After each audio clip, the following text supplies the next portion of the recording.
Hello children, good morning. आज मैं आपको कविता नंबर 2 एक्सप्लेन करने जा रही हूँ। कविता का शीर्षक है एक जगत एक लोक। एक जगत का अर्थ होता है पूरा संसार एक ही है, और एक लोक का अर्थ भी वही होता है जो संसार में रहने वाले लोग हैं, मनुष्य और सभी तत्व सभी एक समान ही हैं।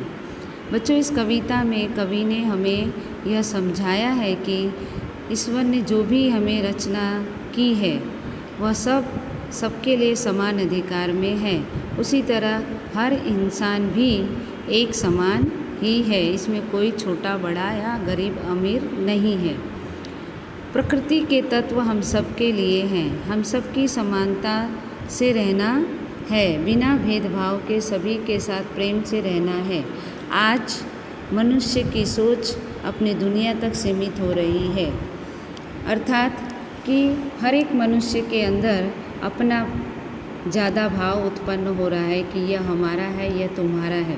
इस काव्य का भाव राष्ट्रवाद की संकीर्णता। राष्ट्रवाद मतलब जो हम ये कहते हैं कि यह मेरा देश है, वह उनका देश है, को हटाकर विश्व बंधुत्व का अर्थ होता है पूरी दुनिया में एक समान ही अधिकार हो की भावना विकसित करता है।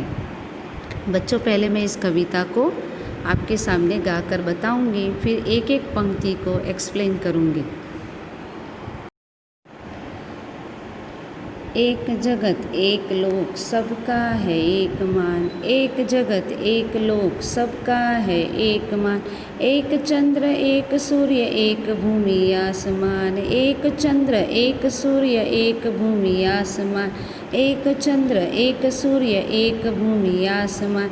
एक तेज एक हवा एक ही पानी, जीवन है सुख दुख की एक कहानी।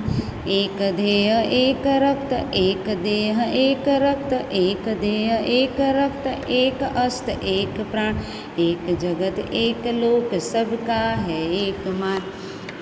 हर्ष भरे गाएं हम राग सुहाने, समता और ममता के गीत तराने। घर घर में गूंज रहा, घर घर में गूंज रहा, घर घर में गूंज रहा निस दिन यह मधुर गान। एक जगत एक लोक एक सबका है एक मान। राष्ट्रों में एक यही कर्म हमारा, प्रगति न्याय मानवता धर्म हमारा।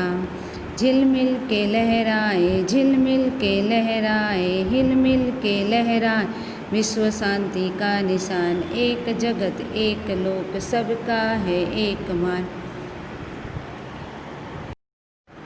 बच्चों, यहाँ इस पंक्ति में कवि कह रहे हैं कि एक जगत एक लोक सबका है एक मान, अर्थात यह पूरा विश्व एक ही है, यह पूरा संसार एक ही है, और इसमें रहने वाले सभी लोग भी एक ही हैं।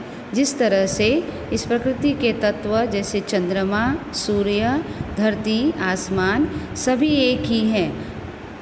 एक ही सूर्य का जो प्रकाश है वह भी एक ही है, सभी को एक समान ही सूर्य प्रकाश देता है, सभी को एक समान ही हवा मिलती है, और सभी को एक समान ही पानी मिलता है, और सभी के जीवन की सुख दुख की कहानी भी एक ही है।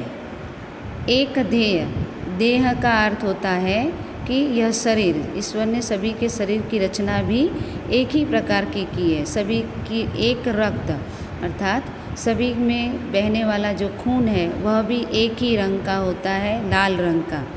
एक अस्थि, मीन्स अस्थि का अर्थ होता है हड्डी, जो हमारे शरीर की जो हड्डियाँ होती हैं वह भी एक ही है, और सभी के अंदर की जो आत्मा है, प्राण अथवा आत्मा, वह भी एक ही होती है। तो कवि कह रहे हैं जब यह सब कुछ ईश्वर की बनाई हुई रचना एक ही है तो हम क्यों आपस में भेदभाव कर रहे हैं।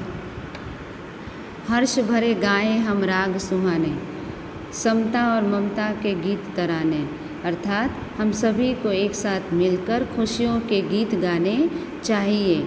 हर घर घर में एक ही गीत गूंज रहा है, और यह कि सभी के अंदर एक ही भाव होना चाहिए। निस दिन यह मधुर गान, निस दिन मतलब हर दिन एक ही गीत गाना चाहिए कि यह पूरा जो विश्व है वह एक ही है। राष्ट्रों में एक के ही कर्म हमारा।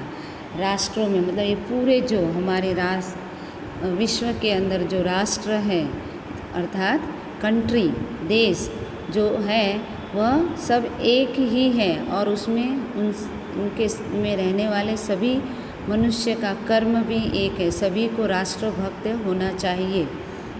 प्रगति, न्याय, मानवता, धर्म हमारा। सभी मनुष्य का एक ही भाव होना चाहिए कि हमारे देश की प्रगति हो, सबके साथ न्याय हो और सभी के अंदर मानवता का भाव होना चाहिए और सभी लोग एक साथ हिल मिल कर रहें। इससे क्या होगा, पूरी दुनिया में जो आज हर तरफ लड़ाई झगड़े हो रहे हैं वहाँ पर विश्व शांति आ जाएगी और कहीं कोई लड़ाई झगड़ा नहीं होगा।